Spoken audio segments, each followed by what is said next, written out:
Hello everyone. Kashi క్షేత్రం గురించి ఒక మాటలో చెప్పాలంటే సాక్షాత్తు ఆ కైలాసనాథుడే కొలువు తీరిన క్షేత్రం. ప్రపంచంలోని అత్యంత పురాతనమైన ప్రాంతం. పరమేశ్వరుడి త్రిశూలంపై ఏర్పడిన నగరం.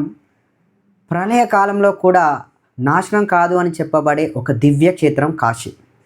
కాశీ కాశీ కాశీ అని 3 సార్లు పలికితే చాలు మోక్షప్రాప్తి సిద్ధిస్తుందని కాశీఖండంలో పేర్కొనబడింది.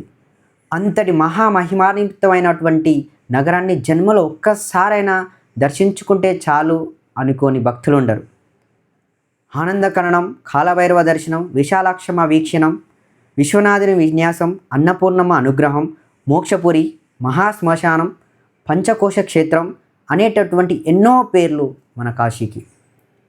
భూమిలోని కొలువైనటువంటి పరమేశ్వరుడి నిత్య నివాసమే కాశీక్షేత్రం. తల్లి గర్భంలో 9 నెలల కాలంలానే వారణాసిలో 9 రోజుల నిద్ర ఒక మనిషి అంతటి పవిత్రతను చేకూరుస్తుందట. ఇక కాశీక్షేత్రంలో గ్రద్దలు ఎగరవు, గోవులు పొడవవు, బల్లులు అరవవు, శవాల కంపు కొట్టవు.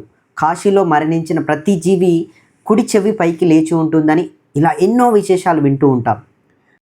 కాశీ విశ్వనాథుడికి శివభస్వ లేపనంతో పూజ ప్రారంభిస్తారు. ఇక కాశీలో పుణ్యం చేసినా పాపం చేసినా 1,000,000 రెట్ల ఫలితం ఉంటుందని అంటూ ఉంటారు.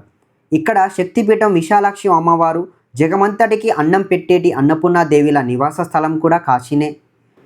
3,000,000 దేవతలు, ఋషులు, రాజులతో పాటు ఎందరో తమ తపోశక్తితో నిర్మించినటువంటి 84 ఘాట్లు కాశీలోని గంగమ్మ తీరాన కొలువై ఉన్నాయి. అంతటి అద్భుత క్షేత్రాన్ని దర్శించుకొని పావనం కావాలి అంటే స్క్రీన్ పైన ఉన్నటువంటి మా నెంబర్స్కి కాల్ చేయండి. మీకు రూమ్స్తో పాటు ఉచితంగా భోజన సదుపాయం కల్పిస్తాం. అంతేకాకుండా కాశీలో మీకు ఎలాంటి సమాచారం కావాలన్నా మమ్మల్ని సంప్రదించవచ్చు.